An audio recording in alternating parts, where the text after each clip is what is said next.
Well, thank you very much, Jerry. Such a big crowd here tonight. You'd think Bill Stokovich was making a speech. But actually, growing up on Sinclair, the part of the story that Jerry left out is I had one brother that backed me up and he had 4. So, as Gabrielle has introduced our council and our senior staff, I won't repeat that. I'll plow right into what I wanted to talk about tonight, which are some of the exciting initiatives that are happening in our community. I'll start with the latest news first.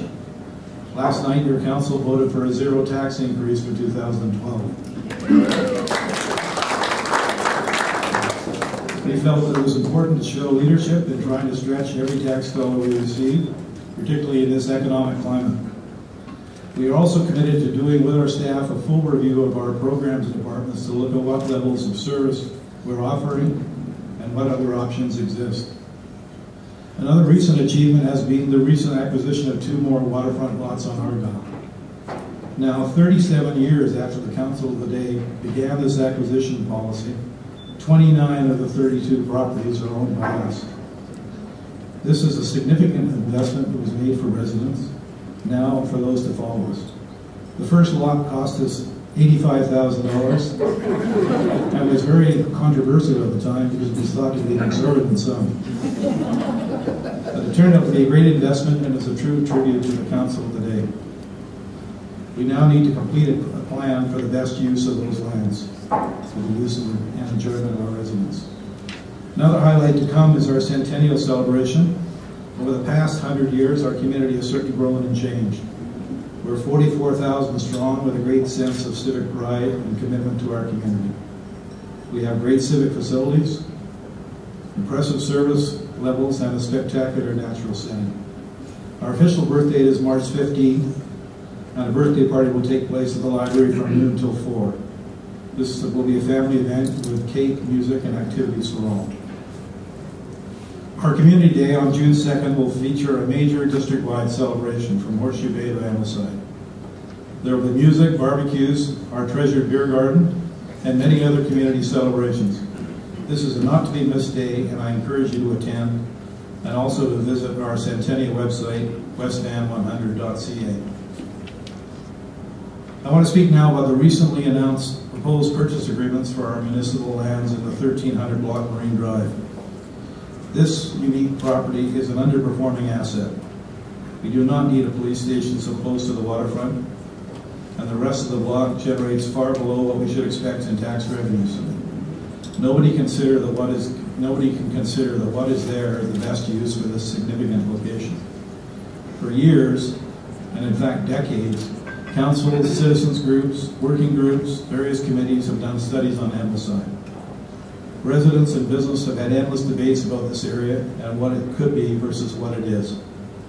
The existing police station is dilapidated, it fails current building codes, and is totally inadequate for police department needs. Business in Ambleside is facing increasing competition from Park Royal, as well as new commercial developments over town and in North Vancouver.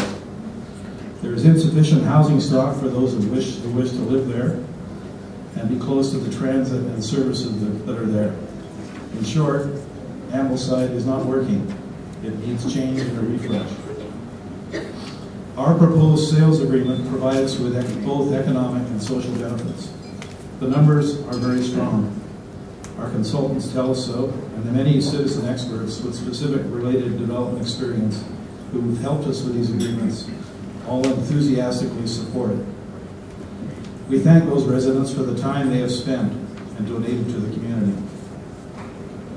These agreements can potentially bring us up to $37 million in revenue from the sale and millions more in community amenity contributions. Redevelopment of the block will provide public spaces and better access to the waterfront. It will bring in both new residents and new businesses and create great architecture at the entrance to Ambleside. No pressure there, James Chang. The funds generated will go into our endowment fund, and some may be used to construct a new public safety building, which will meet our needs now and for the future. This proposed building could also include the fire department, which would then free the current hall site for redevelopment. The existing fire hall is nearly 50 years old, and it's also outdated.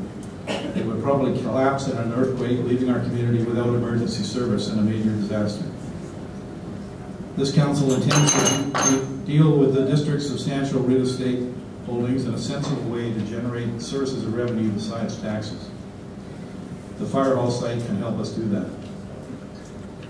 The proposed purchaser of the 1300 block is the Grosvenor Development Group. They have shown their commitment to the redevelopment by acquiring all of the privately held property in this block. They are not just an established company, they actually predate even Captain George Vancouver sailing into Burrard Inlet. They are well respected, and they are known for creating vibrant buildings and neighborhoods. We believe they are the right choice to develop this block, and we expect that when you hear from them in a few minutes, they will tell you they've been waiting for over 300 years for a site as Turning now to how the community can and will be engaged in this decision, we are seeking public opinion on the proposed agreements. All comments are welcome and will be heard. The plan now is to debate these proposed agreements on March 5th. If they're approved, Grosvenor would then come forward with a development application. Their application will be treated like all others, and it will go through a comprehensive process of open houses, public consultation, and a public hearing. I'm pleased that Grosvenor has started to engage the community early. They have hosted 3 ideas fairs already, and they plan another. They have also invested art that many of us have enjoyed on the old Esso site. Another Ambleside initiative that could be very encouraging is arts and culture. Council for many years have had an Arts on Argyle strategy. Our current museum is old, it's in the wrong place, and it's too small for the displays that they want to put on there. The K-Meet Theatre, to their credit, have had over 400 performances in the last year in their 2 theaters. One can only imagine the impact of those attending these events if a theater was located in Ambleside. Before and after the show, the arts would be a real economic driver. An arts commission can lead in establishing a fine gallery and museum space in Ambleside. Another stage theater may also be possible. Funds would be raised privately for a partnership arrangement with the district, and we look forward to seeing this idea go forward as well. As tonight is a Chamber of Commerce event, I want to acknowledge the efforts of the Chamber to represent business in West Van and to bring their opinions to Council. Our community needs vibrant, successful businesses. The Chamber has been and can continue to be a very effective lobby for West Van business. Council needs to hear from the residents, but we also need to hear from the business community. This Chamber is the right vehicle to represent business and for getting concerns heard. It would be a real positive to see the Chamber located in Ambleside, and we would like to help make that happen. Finally, I want to publicly acknowledge the work our staff does for this community. They deliver the programs and services for our citizens. We are certainly not perfect as an organization, but the great majority of our staff makes a real effort to serve our community well, and we should appreciate that. So that's all I have to say. Things I think, hope you'll agree, are exciting in West Van, and I'd be happy to take questions later, but for now I have the honor of turning the microphone over to James Patillo and his Grosvenor team, who will tell you about the 300-year wait.